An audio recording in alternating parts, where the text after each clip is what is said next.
Good morning. Good morning.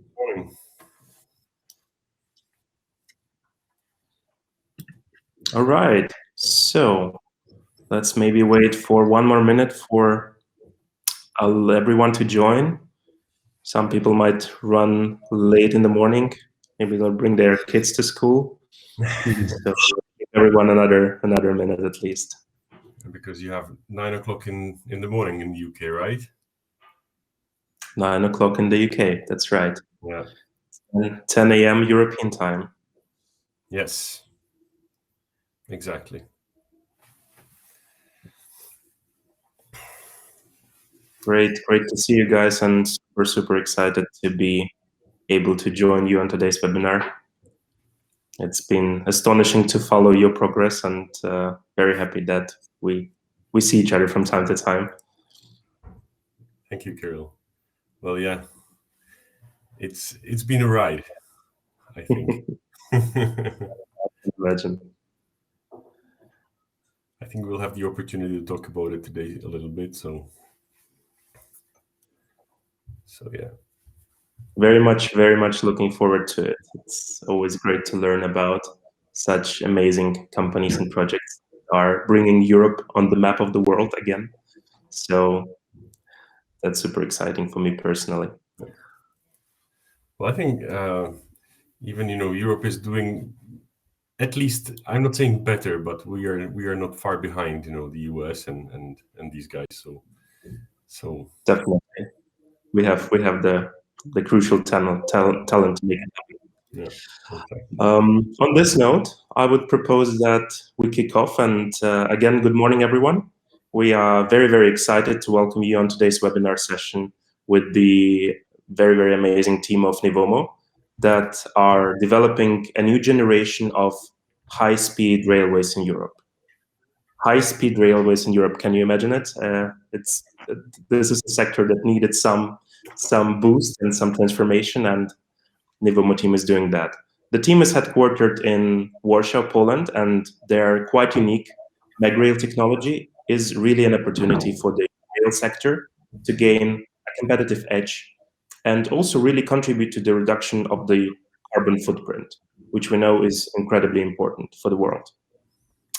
Just to orient you a little bit, today's webinar will run for about an hour, kicking off with the introduction of our today's experts, following with Nevomo's presentation, and then a Q&A session will start at around 10:30 and run for approximately 30 minutes, allowing us to end today's webinar at sharp 11 a.m. Central European time.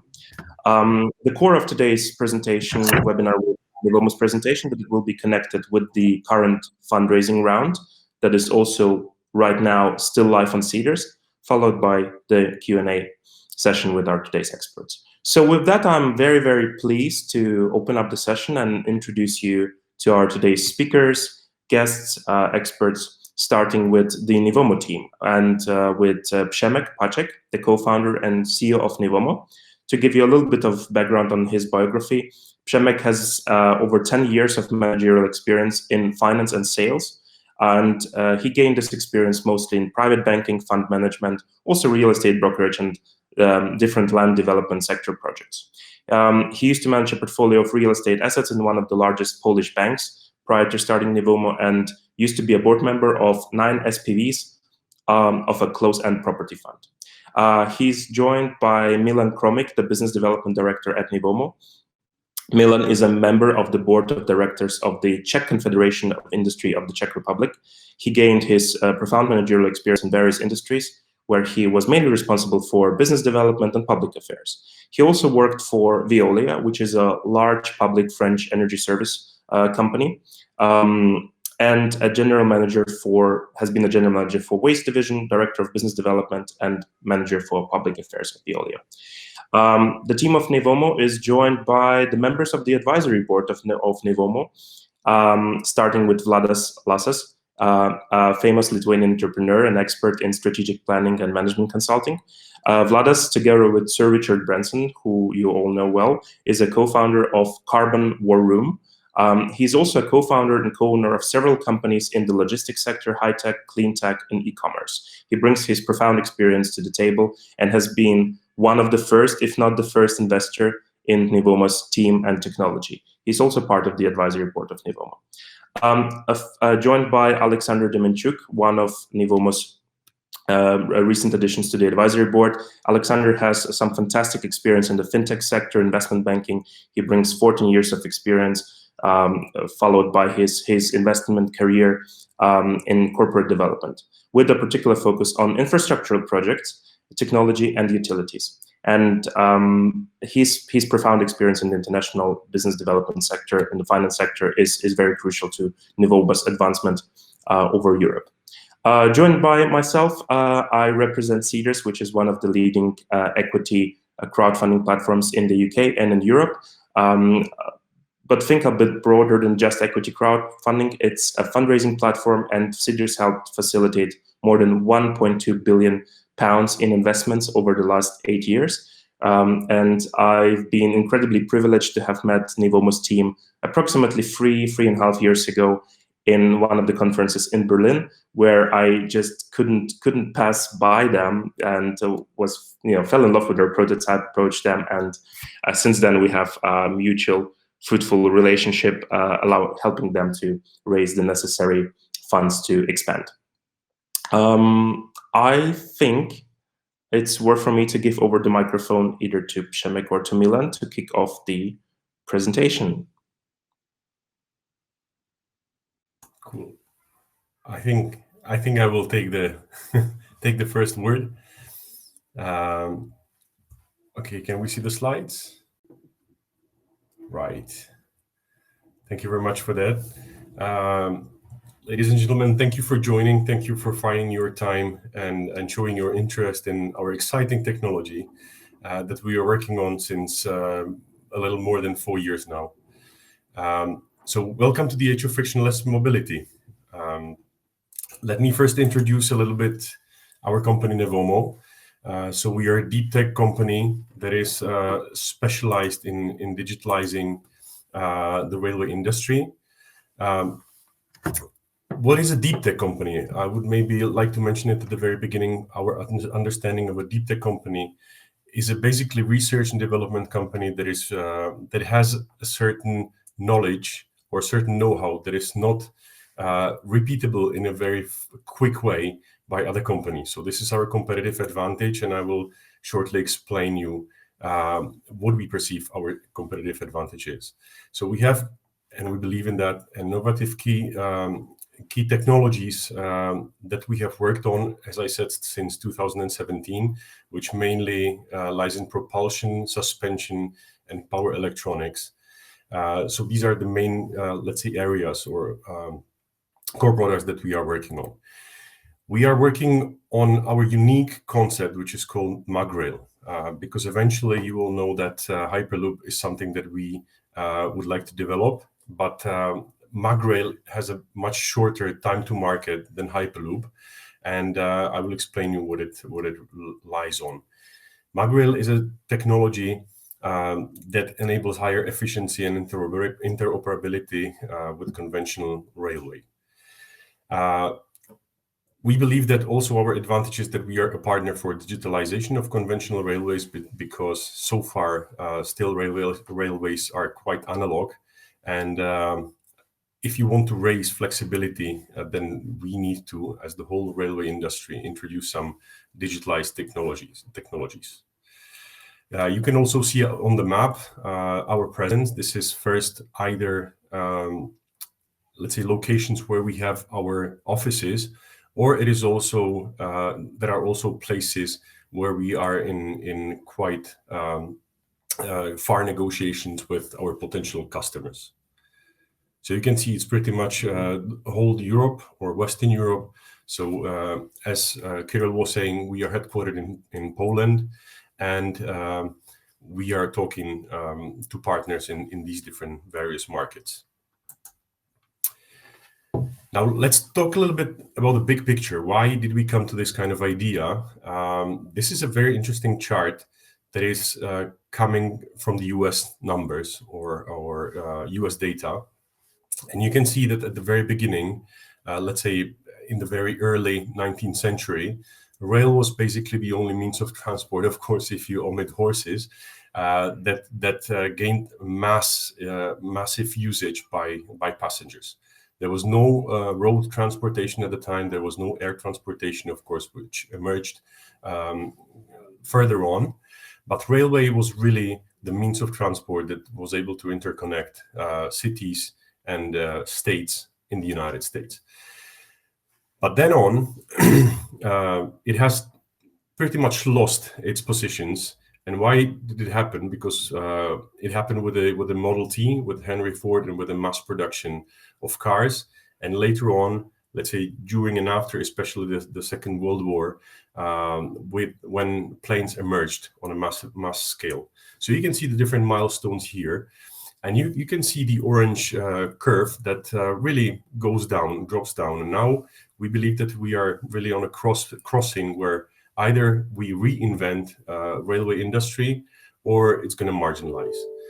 You can only reinvent the railway industry by digitalizing the whole industry, and also by introducing the means that I was talking about previously, and that's mainly propulsion, suspension, power electronics, and IoT, Internet of Things.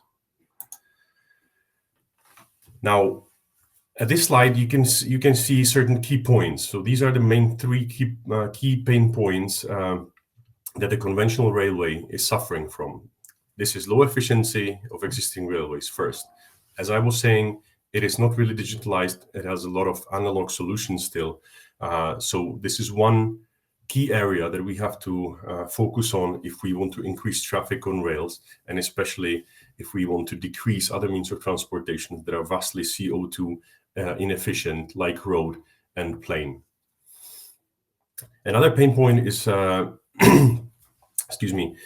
need for new corridors. If you want to increase the flexibility and traffic on the railway, then you of course need to upgrade the corridors, the existing corridors. And you can either do it by a Hyperloop technology, which is costly at the very beginning and it's so far not ready to implement, or you can think about the thing that we have, and this is our MagRail technology, and Przemek will introduce to you how it works. Second or third key pain point is lack of scalable core technologies. So this is basically something that the railway industry is suffering from very much. So we need to invent something which will be scalable and which will be able to be introduced on the market at quite fast pace. On the next slide, we have market opportunity that we perceive, and this is the market that we see from the years 2021 until 2025. How we calculated it, we took all the Hyperloop development centers that are going to be built all over the world, and we were quite defensive in calculations how many or how much of this market we can really touch. You can see that the market is growing quite fast, and in 2025, our addressable market will reach some 600 million euros. Of course, the conventional train, the conventional rail, as I was saying, has to digitalize as well. And these are basically the dark gray areas that you can see in 2021. Nowadays, it's about 10 to 15 million euros, and it's gonna grow every year quite a lot. Now, let's talk a little bit about the milestones that we have passed. These are our achievements to date. You can see that we have been quite successful for the time being in raising funds. We have raised until now 6.4, if I don't count the money that we have raised on Cedars up to date. So we have raised 6.4 million euros. Out of this 5.5 million were non-dilutive grants, which are especially dedicated to research and development. We are advanced in prototyping and IP protection. You can see that we have submitted nowadays 9 or 8 patent applications. We have submitted another one in the first quarter of 2021, and we have 1 patent already granted. So we are working on the IP as much as we can in order to be granted more patents, which are of course crucial for our company and the investors as well. Regarding the technology, we were saying that today we are in the times, let's say, still of the conventional railway. So this is the phase 0 where we would like to start, or where we are starting. In the phase 2, let's say, we are focusing on Hyperloop, which has some components embedded that we are working on and that we are using also with our MagRail technology. In the first phase 1, we are, however, focusing really much on the MagRail technology. And why? We perceive that Hyperloop, as I said, has a very long time to market period, and we don't want to sit and wait until it comes. So we were thinking about what to do in order to have really shorter time to market, and what we can, or how we could start working with infrastructure managers already today. We have invented our MagRail technology. You can see that this is still running on the conventional railway track. So you can see that still the rails are present at the new technology, but in the middle of the tracks, in the middle of the sleepers, you have the linear motor, which either allows to accelerate or decelerate to the train. And the green elements over here, or on the side of the sleepers, are the guidance rails that first guide the train on the track and enabling it to levitate as well. As we were saying, we are focusing on 3 main areas, core products, that for us is linear motion, first of all, secondly, power electronics, and thirdly, Internet of Things, which allows us to understand very well, first of all, the state of the trains. It enables some features like predictive maintenance as well. And it also allows us to understand very much the position, for example, of the train at the track with an accuracy to up to 1 millimeter. This is crucial, of course, and this is part of the digitalization. This is crucial for enabling us to make the traffic much denser and increase the flexibility and the usage of the current railway track as much as possible. So I would like to hand over the word to Przemek Pączek, our CEO, and I will come back to you once again later on. Przemek, the floor is yours. Thank you, Milan. Thank you, Kirill, for the great introduction, firstly.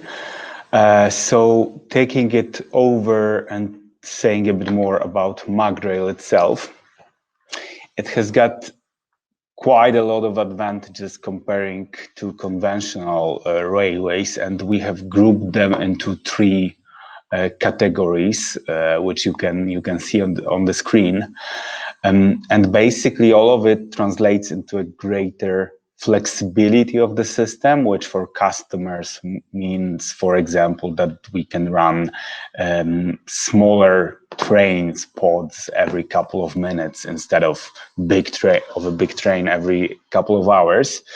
The headway distance, so the distance between single vehicles, can be reduced enormously comparing to conventional railways.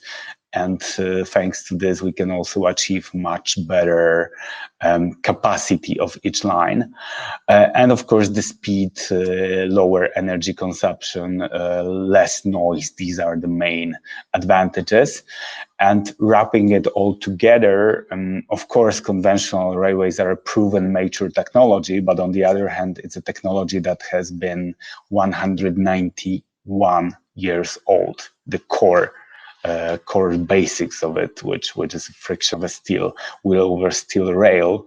And we are absolutely convinced that with all this new investment into green infrastructure and all the pressure that is being put on railways to carry more traffic, more passengers, more cargo, there is a need for a new mode of propulsion and a new interface between the vehicles and the infrastructure.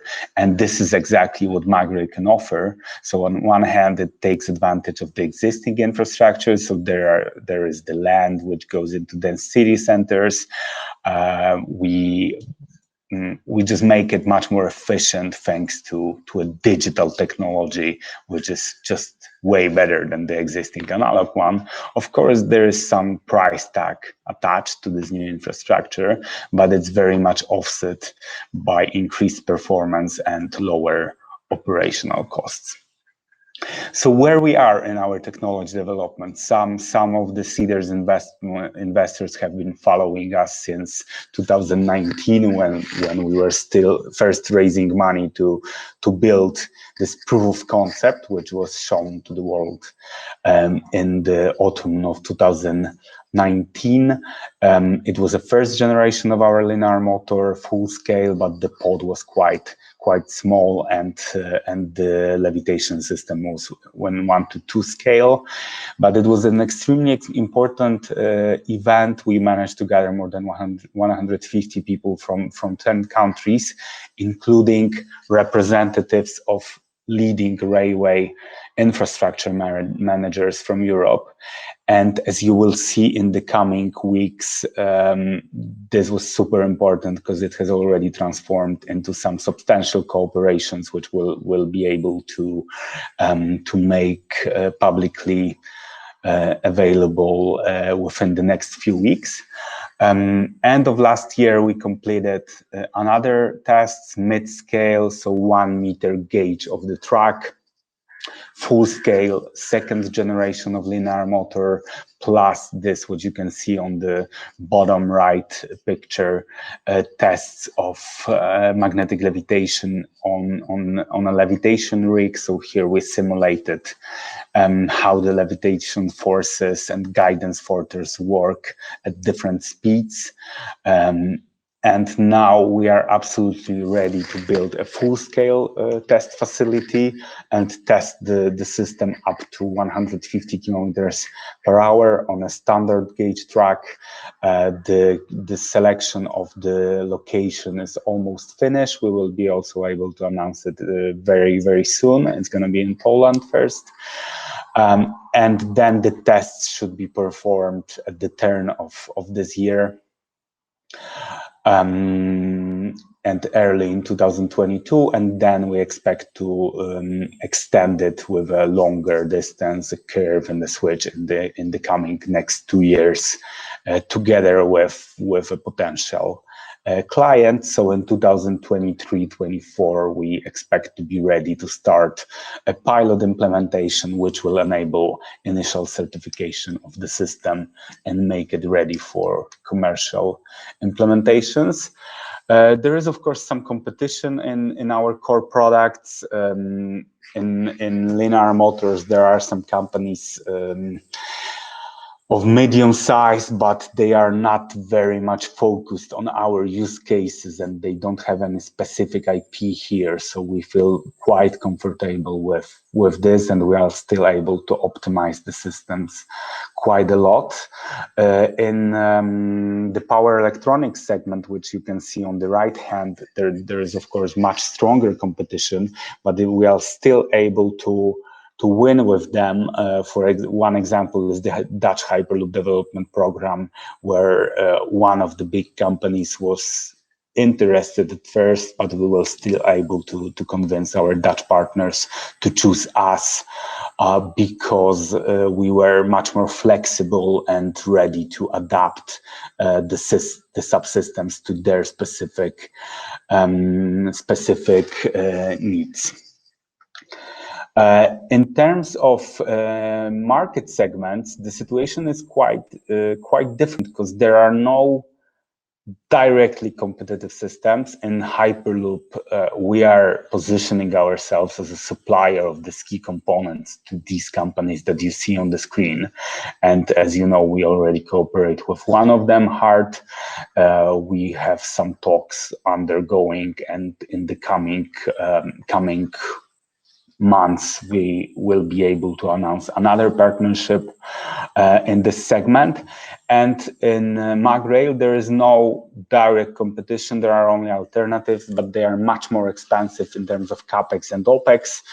So building a new high-speed line, conventional one, costs around 24 million euros in Europe, and we can do our upgrade for MagRail for 6 to 8, which is way cheaper, and also the OpEx is much more convincing. Maglevs are extremely expensive, new maglev lines. But these companies that you see on the screen, they are our potential clients and partners, because as we are focused just on this propulsion motion components, basically, we don't want to do the whole vehicle, for example, or integration of the system. We already have started some talks, and we expect first deals to be closed with them probably next year. In terms of business model and go-to-market, there are two main types of customers for us. Indirect customers, which have been key so far, which are mostly for MagRail railway infrastructure managers. So here, quite a significant traction in Europe already, and then Hyperloop promoters, which are absolutely key here. And once we advance MagRail with railway infrastructure managers, we will resume some intensive talks with railway suppliers who can deliver the signaling system and the rolling stock for MagRail. And we have a very flexible business model based on 4 potential sources of revenues. It can be either licensing of technology or of software, and then delivering components in 2 ways. So in the Hyperloop segment, we do it mostly in joint development deals where we co-design the products together with our partners, and then we deliver them. And in MagRail, we can also deliver some physical components, but we assume that most of the manufacturing will be done by third-party companies. And market traction, quite significant in MagRail already. Main countries of interest for us are Italy, Switzerland, and Germany. We also have some talks in Poland, France, India, and some other countries. We have finished negotiating a major deal, which will be signed and announced in by mid-June. And in Hyperloop, as I said, already 1 contract in place, another one negotiated, and some more talks will be coming next year. And I will pass over to Milan once again. Thank you for the attention.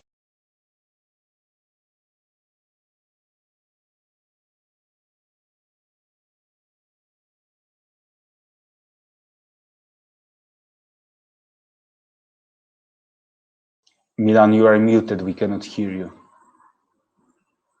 I'm sorry. Okay. Thank you very much, Przemek, for handing over the word. Let's talk about our team for a while.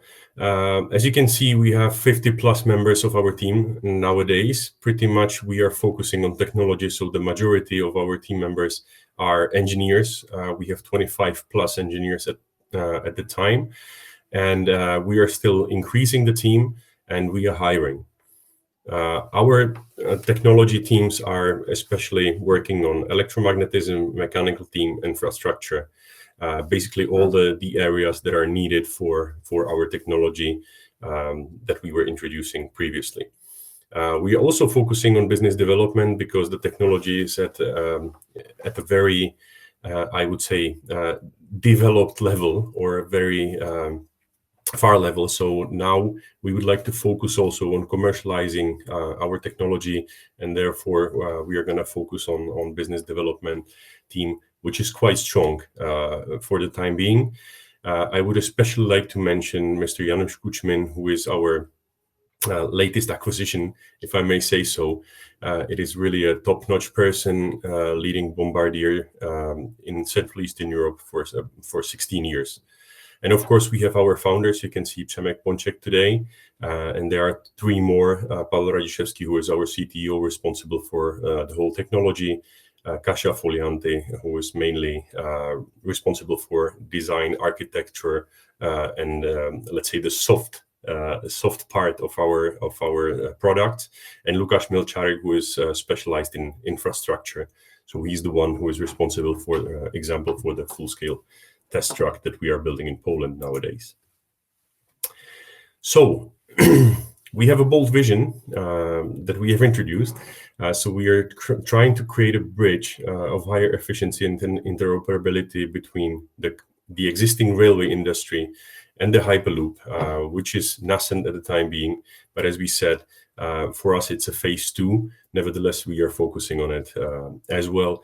And the technology that we are preparing is usable not only in MagRail, but also in the Hyperloop in the future.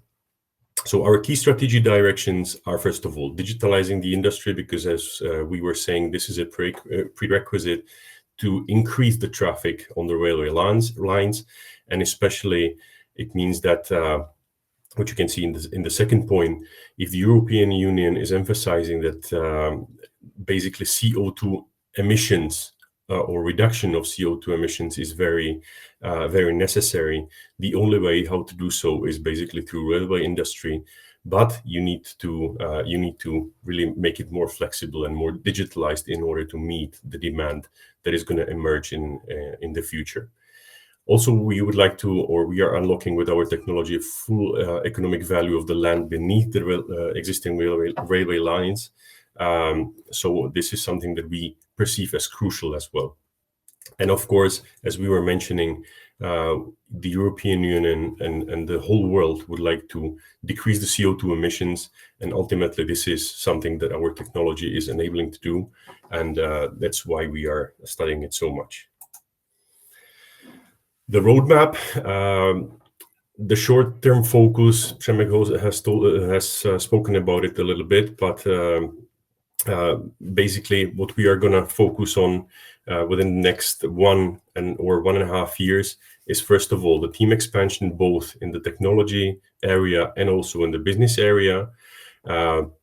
We are going to negotiate with even more business partners that we have nowadays. And this is something that we find, as we said, as crucial, because technology is already quite well developed, and now we have to focus on the commercial side of our company.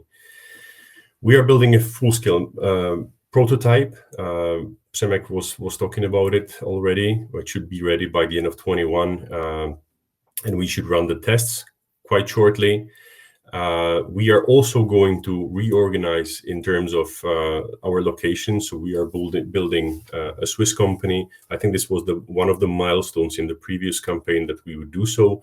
So we have done it already, but the whole restructuring of the group would also come into place. And of course, we are going to focus on funding still, on bridge funding and additional EU grants that we would like to use, especially for our R&D products. Regarding financials, you can see that we start to have first revenue in the year 2020 and 2021 mainly, and then you can see that it's going steep up. This is mainly because of our MagRail technology that we were saying that will enable us to step into the market quite early, and also by providing our key components to companies that are interested in them. You can see that EBITDA is going to be positive in 2025, EBITDA RD one year before. We might get back to the financials in case that you are interested in the Q&A session. So what we are looking for now is the funding of 1.4 million euros, which is we have basically reached it, and we have checked with Cedars in the morning. We have already reached 1.15 for the time being, and there is some 250K to go. We would like to use these funds, as I was saying previously, to expand the business development team and also R&D team, launching new R&D products, and executing joint development deals or some partnership deals that we are focusing on as well. Here we have a detailed breakdown of the use of funds. So first of all, equipment and software 5%, some technical components that are needed for R&D, and also especially the full-scale test track are reaching 37%, and personnel is 48%, out of which research and development or the R&D team makes the majority. And you can see some other costs, of course, that I'm not going to comment too much. So the investment highlights, you can see it in here. As we are saying, we are stepping into the transportation industry, which is undergoing a major transformation by introducing our world-unique MagRail technology. We are solving the key pain points of the sector that I was talking about, and especially which we perceive as key is the CO2 emissions and their reduction. We have large markets flexibility or scalability. We are focusing on the most critical elements of the value chain. We are focusing also on the partnership with our potential customers, and not only customers, but also partners that we might work in close cooperation on the core technologies. And we are one of the most innovative company, I would say, in the railway industry at all. So thank you very much for your attention. We are looking for the Q&A session, and please feel free to ask if you have any question to Przemek or me or our partners here. So Kirill, if I may pass the word again to you, I think that you will take care of the QA session. Thank you very much. Happy to do it, Milan, and thanks for the amazing presentation. It's fantastic to see the development you guys are going through, and I've been privileged to follow this in the last 3 years. And I'm just astonished, to be honest, by every time I see the big vision unfolding like a beautiful flower. We have the first question in the Q&A session coming in from Jan Martin Fernik, I assume from the lovely Netherlands. And Jan asks, can an electric car like the Scion from Sono Motors be carried in the final Hyperloop design by Nevomo? And can it also be charged during the travel? And before you guys answer, I think, Jan, you are suggesting a fantastic idea. I can imagine, going from Rotterdam with your Scion car and going to Munich to the headquarters of Sono Motors with the car while charging it on the go, having a great weekend in Munich, and then transitioning to Warsaw with the same car while charging it on the train. I think that's a fantastic concept. I don't know who's going to answer from your side, guys, but I think it's a lovely idea. Okay, so maybe I will take this one. It's one of the ideas we've been definitely evaluating very much, both from the technical point of view and from the market business case potential point of view, and it's extremely interesting. I would have more doubts whether for Hyperloop. Well, on one hand, of course, the additional speed is quite tempting. On the other hand, for MagRail, we absolutely can imagine a situation where you go on a platform with your car and enjoy the journey, watching a movie or watching whatever you can see outside the window. And this is one of the things we've been definitely evaluating. I think it's still a little bit too early to say about the details, but in principle, for Hyperloop, I think it might be a little bit more complicated because you would have to put the car inside the tube, seal it, and it's just for the safety reasons maybe a bit complicated. But for MagRail, definitely, platforms where you could place your car and do long distance travel, and then the first and last mile by the car. This is something appealing, and we've been thinking about it for quite some time, and most likely we will try to do some testing in the coming 2 years. Great. I hope this answered Jan's question. I see questions coming in on basically 2 topics. One is mostly on the technology and potential side, and the second one related to the current fundraising round convertibles. I would propose to answer the technology questions first and then move to the financial part. Probably it will be more structured. So, but don't worry, we will not skip the financial questions. Shimon Tomczyk asks, MagRail around the world is highly unprofitable as it seems. How do you see the future of Hyperloop? Do you believe the costs will go down significantly, 2-3 times, or the government will be covering the extra costs like they do in China? So maybe I will start again, and then maybe some of you guys would like to add something. Shimon, so maglev, right? Not MagRail lines. There are two. Two high-speed lines. One is has been operational for the last 20 years in China. That's correct. And Johannes Braun, one of our advisors, was the person responsible for building it. And the other one is getting built in Japan now, but it's not commercially operational now. And the biggest problem of them has been the need to build new infrastructure, one, and second, lack of interoperability with conventional guided transportation systems. So that's why they didn't achieve a network effect, which of course would minimize the cost.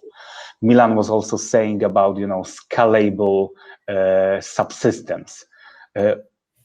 As maglevs have been implemented only as very short lines, there's never been a chance, to really make the products ready for industrial, meaning low cost production and then implementation. And MagRail, our MagRail is absolutely unique in a sense that, first of all, you don't need to build completely new corridors, which normally takes 10, 20 years, if you are not in China, of course, because there it goes way faster. And secondly, you have it technically interoperable with conventional railway ecosystem. So all the network becomes somehow, much more interoperable and interconnected. And this is why we are absolutely convinced that MagRail will be different, because we have managed to address this great issues that are connected with maglevs. And your question about Hyperloop, absolutely, we believe that the costs will be going down, but still we need a lot of improvement in the urban planning and the construction industry per se, which we don't have with MagRail, because most of the stuff is already there, and we just add a new layer of infrastructure and a new type of vehicle. So that's why we are absolutely convinced, and the market traction we are getting now confirms it, that MagRail will happen much faster. But of course, Hyperloop is the future if we talk about the horizon until 2050, for example. Maybe someone wants to add more on this, Milan. Yeah, if I may add one thing, this is exactly why we were thinking about what to do with the conventional railway lines, because building a new infrastructure for maglev as well as for Hyperloop, this is especially for some countries and for some regions, it's either very, very difficult or it's even impossible. So we are convinced that while basically doing some add-ons to the current railway infrastructure, which enables using magnetic elements and thereby making the network much more flexible, but also making the traffic much denser and increasing the speeds, this is the answer to the current needs of the market. And this is why we perceive that our MagRail technology, unlike the maglev, is very unique. Fantastic. And we have new questions coming in. One from Barbara. Do you have any letters of intent or similar from railway providers stating interest in your technology? So basically first commercial interest. Przemek, I don't know if you want to take one. No, Milan, go ahead, please. Go ahead. Okay, if I may start, yes, we have one in the very last stage of preparation, let's say. So we agreed on the wording of such a contract. or of such a letter of intent, or MOU as you want to call it, and it's now being, let's say, signed at the top positions of the company. We don't want to be specific yet, but it's going to come in the next let's say 2 weeks. So yes, the interest of infrastructure managers and companies is there. This company is, of course, not the only one we are negotiating with.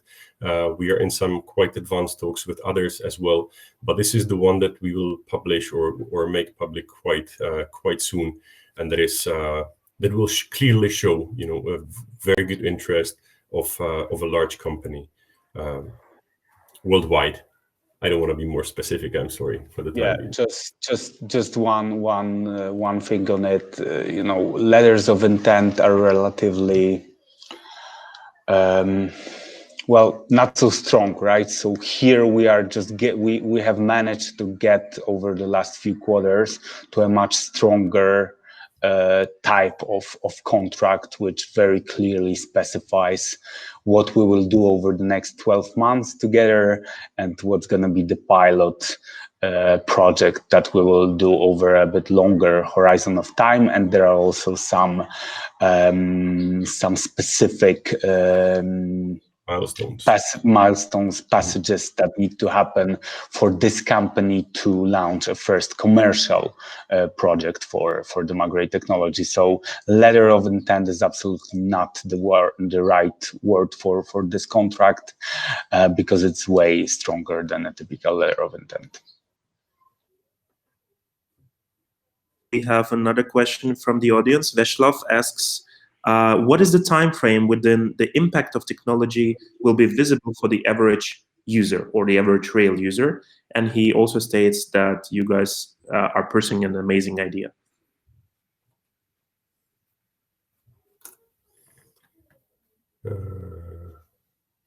Well, Przemek, I don't know if you want to take this one, but well, we have even within the phases that we were talking about, the conventional and MagRail and Hyperloop, even within the MagRail segment, let's say, we have certain sub timelines, I would say, or sub milestones.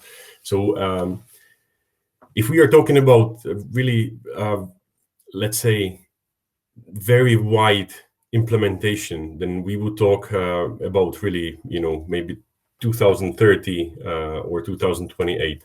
But we can be very much, let's say, flexible, and we can reach really the time to market quite soon within specific implementations or use cases that we take into consideration at the moment. So this is, let's say, where we can start in 2025, where we really can start the commercial implementation, or 2026, because as we were talking about the timeline, now we are running the full-scale test, and then we will need to do some pilot implementation, which is expected to be ready or finished in 2024. So just after that, we might start working on an implementation. Przemek, I don't know if you want to add anything. Yeah, just very, very briefly, wide consensus in the Hyperloop market among all the players is that the technology should be commercially ready, and there should be some first lines in operations within more or less 10 years. While for MagRail to be commercially ready, we expect to need around 5 years, more or less. Of course, the freight version might happen even a bit sooner, the passenger version a bit later, but in average, we expect around 5 years.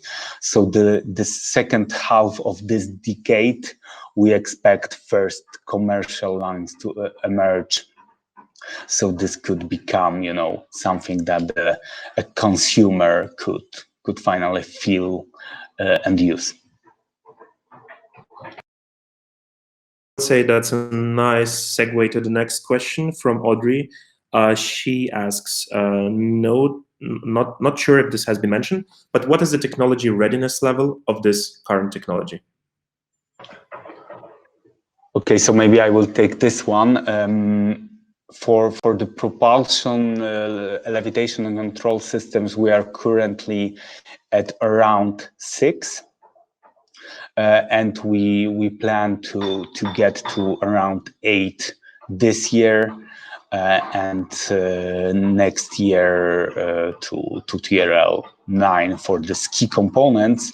But then of course on top of it you need to add the full vehicle and the signaling, traffic management system. So this might take this time until 2024-25. But our core product, because again, as Milan has many times been saying, we are not focused on the full system, but on the core components that are key to each transportation system, because they make it move. With this, we will get to TRL 9 in, well, more or less next year. And the next question comes from Rudy. A quick word on the convertible proposal. So maybe I will start, and Milan, you can add a few words, and maybe we would ask Alex also to say a few words after that. We have decided to do a convertible round because we have quite a lot of interest from major European VCs, really the big guys, but for them it's been still a little bit too early to go for a typical kind of Series A round. And we still need to deliver some milestones, the commercial ones that we've been discussing on one hand, and the technological ones on the other hand, because more or less the team, all of them agree that we have the right team already in place, but we just need to deliver the commercial and technological milestones by next year. So that's why we have decided not to do a typical priced round at the moment, but on the other hand offer a quite attractive, well, we believe very attractive discount to the valuation of the next round, which is 29%, with a cap at 45 million euros. And these are, of course, terms that have been agreed with 2 lead investors for this round. One is investing 740,000 euros. This is a family office fund of a former entrepreneur here in Poland, a very successful one who sold his business 5-6 years ago to one of the biggest private equity funds, the American Warburg Pincus, and another business angel which is putting 50,000 euros. So all Cedars investors are having exactly the same terms as this lead investors. And maybe Alex or Milan, you want to add something more on this?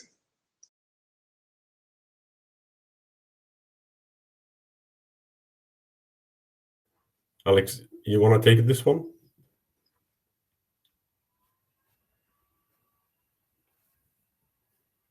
Let's go to the next question, maybe. A question from Laura to both Vladis and Alex, who are board members of Nevomo. Why did you decide to join the advisory board of Nevomo, and probably what is making you excited to follow their journey? Hello, I'm Vladis Lašas. I'm electronics engineer, computer scientist, and business angel. I'm very much excited to join that brilliant engineering team, addressing a very huge opportunity of our time to have a make a radical upgrade on global railways. And that's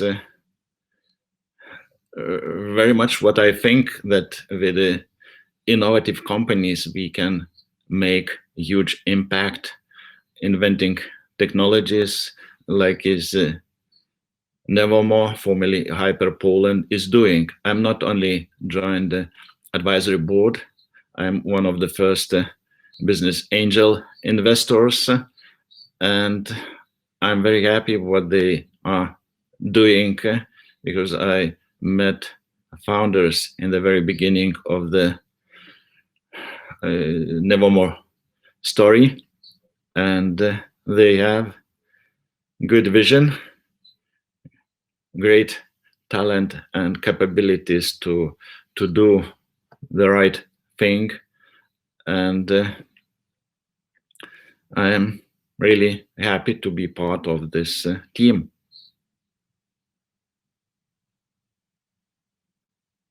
And I guess this also answers part of the. Thank you, Vladis.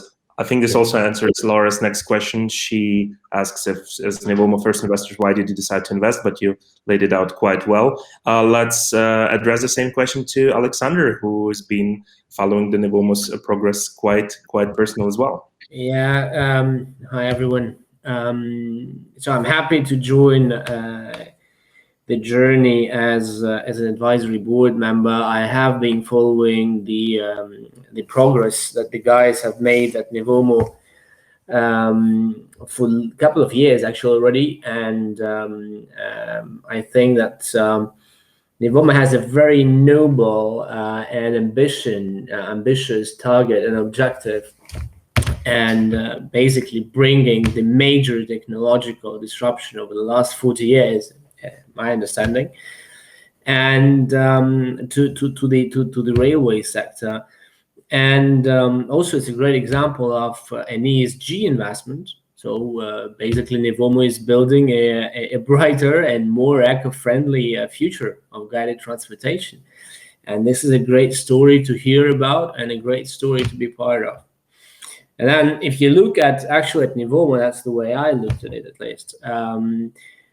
Actually, you have only a handful of players globally who have the resources and expertise and to bring it forward to roll out Hyperloop, MagRail technology. And Nevomo is the only one who is actually offering a staged CapEx friendly approach, which is extremely appealing to the companies. It should be appealing, and that is a great potential in a way. And then if we are talking about, and we had a question before, sorry, I had some technical issues on the on this round. If you look at it from Cedars' investment perspective, I would say that it's a unique, and I would even say this is the last probably opportunity, investment opportunity in this nascent market. Because if you look at all the peers Nevomo has in the markets, US peers, big ones, so without citing names, or European peers, that's a completely different story. These guys are working mainly with institutionals and ultra high net worth individuals and corporates in terms of investments, and this is probably the last chance to get exposed, to get an investment exposure to this market, to this segment at early stage valuation level first, and at this reasonable, let's say, ticket size level. So I think it's a unique situation, I think there is a great journey ahead, and it's I think a great time to onboard.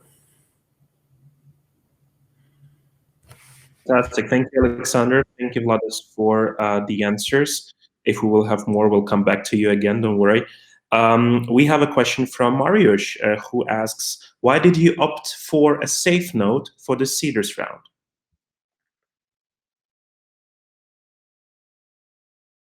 So maybe I will start, as it's pretty much more similar to the question about the convertible safe note, or ASA, which is the UK term for this. Safe note is more an American term.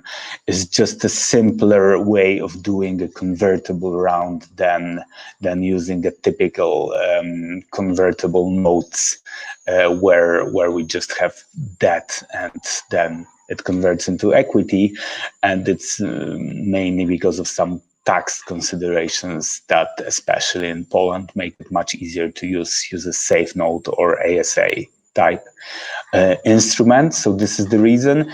And then also, as you know, we are undergoing a group reorganizational process. So as Milan has said already, a new Swiss top company is being formed, which all the investors will be transferred their interest into this one. And also this type of contract, ASA or SAFE, was much easier from the legal point of view to implement than a typical convertible note, which was just a bit too complicated from the legal and tax point of view. ASA and SAFE notes are perfect instruments for our current situation, and why we haven't gone for a priced round yet. I have already said we still need to deliver a couple of technological and market milestones in order to be able to raise from big VCs, big European VCs. But by the way, very soon, but I can probably already say about it, but we will announce officially our first VC investor, which was signed last week. They are investing into one of our subsidiaries, fully owned subsidiaries, which develops particular elements of the power electronics system. So this is the first VC investment, and I think this is pretty much in line with what Alex has just said, that this is most likely one of the last moments where individual investors via Cedars have the opportunity to invest, because as you see, we finally managed to get to VCs and more institutional investors. But of course, it was our deliberate strategy to combine angel investors like Vladas, our first angel, and equity crowdfunding together with a heavy portion of public grants. This was our deliberate initial funding strategy, because it gave us much more flexibility at the very beginning. And basically, we didn't have to give away huge stakes of equity to early VC investors, which was the case for our peers. Because we wanted to keep the company as little diluted as possible. We prefer to raise more often, achieve milestones, and then raise again, than have to raise bigger amounts over bigger periods of time, because then we also have less flexibility on what we do. And I hope these 3 years have proven that we can really deliver on what we promise. Maybe I will take a chance just to ask Kirill one question, because as you said, we met 3 years ago. If you get back to that point of time, what you were thinking about us and how this can develop. Are you happy that you recommended us to go to Cedars, that you recommended the Cedars team to onboard us, or you regret it maybe, or what's your feeling, and have we made up to our promises? What's your view on this?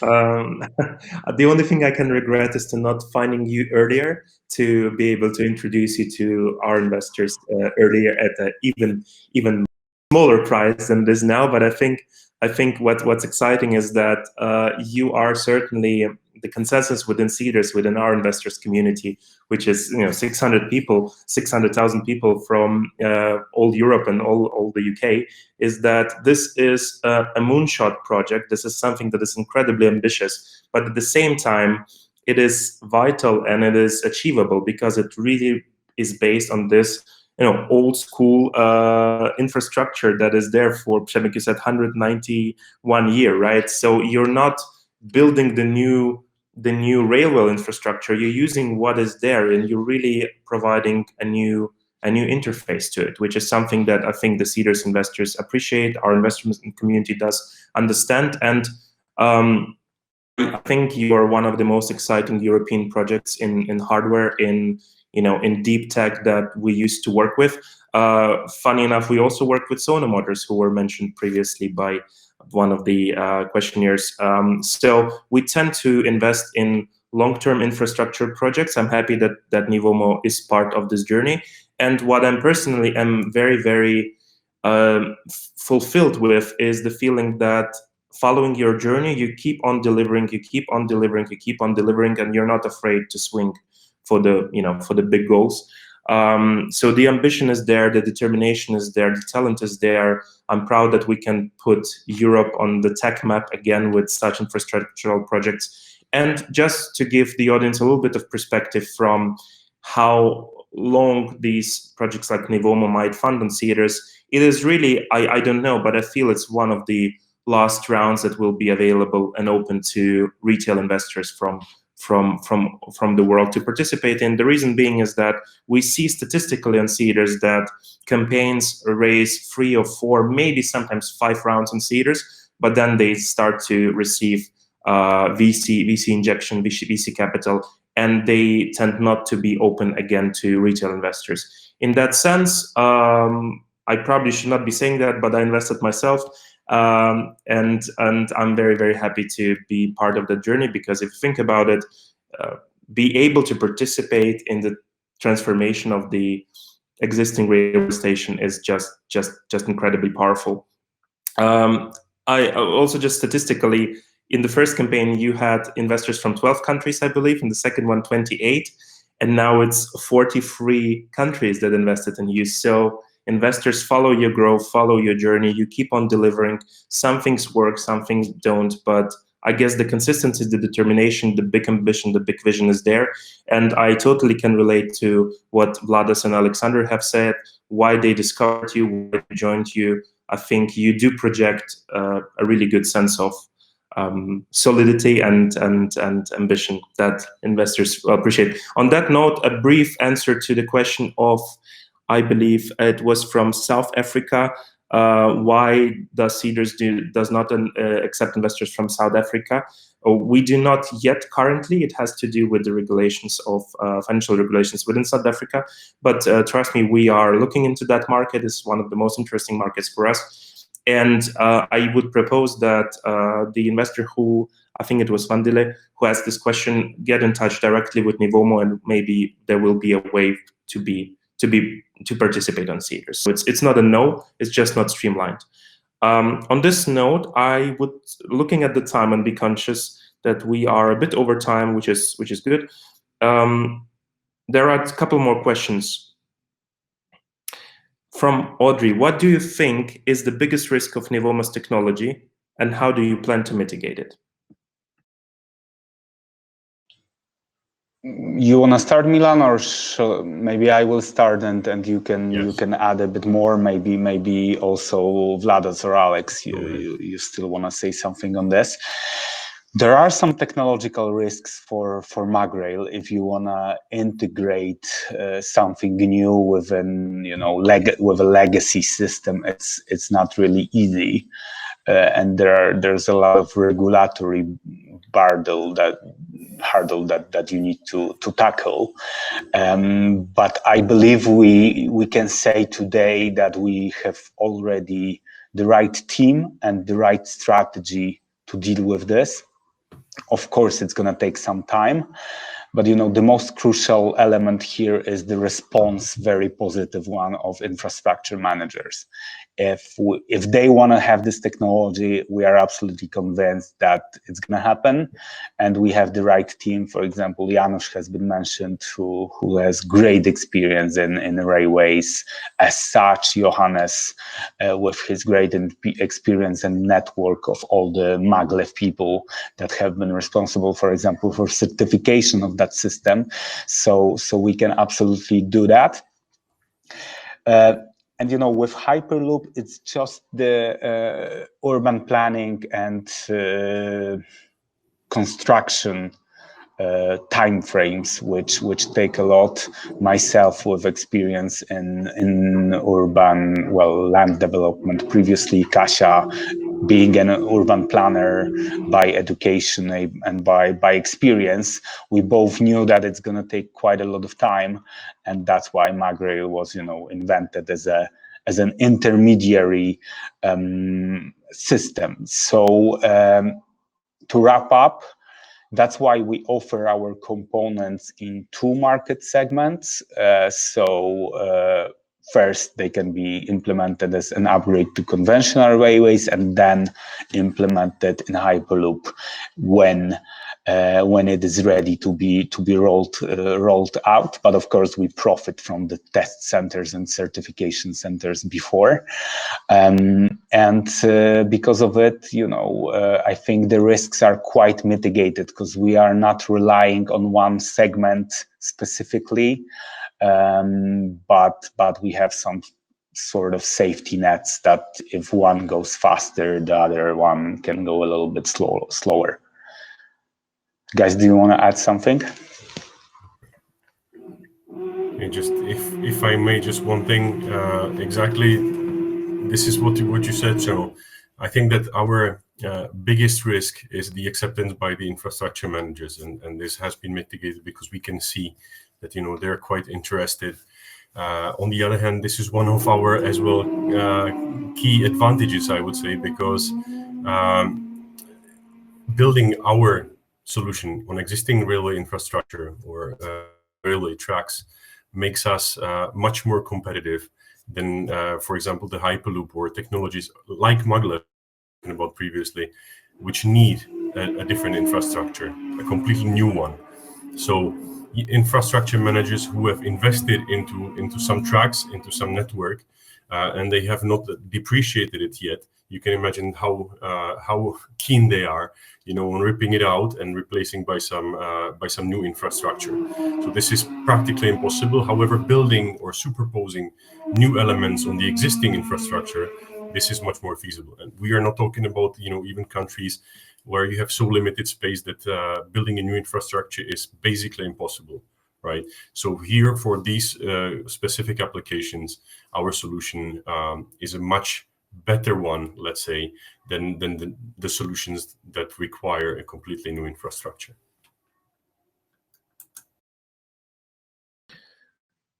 Amazing. I think we covered the majority of the questions. Feel free to, after the webinar, to address the questions directly to the Nevomo team. If maybe Vladas or Alexander want still to add something from their perspective, feel free to do so. If not, then I would give over to Przemek and he can direct it.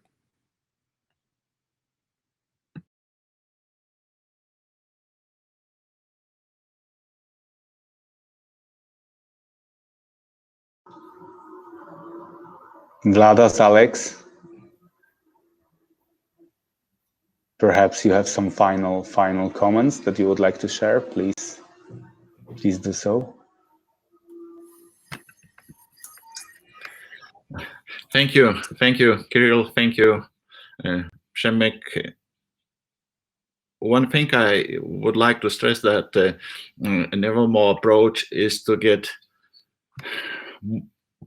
a lot of partnerships with existing railways and operators, and that is key thing to succeed, because if you are coming like a standalone replacement, so you don't have support of that huge infrastructure. And I think that is a very productive approach by the Nevomo team. So good luck and thank you. Thank you, Vladas, for being with us since the beginning, for investment, for your advice, for opening up your network and sharing some really important contacts with us. So I believe what you have just said means that you are happy that you had joined us this 3 years ago, and we hope to continue delivering on our promises. Thank you so much for your support. Amazing. Then with that, thank you everyone for attending. I think the recording should be available after a short period of time for you to rewatch if anything wasn't answered. And I would just propose you to get in touch with Nevomo, with Przemek, with Milan directly for any outstanding questions. Personally, I'm very excited as part of Cedars to continue to support you guys. I think you're on an amazing growth trajectory, and it's just exciting to be able to change railway in Europe for better.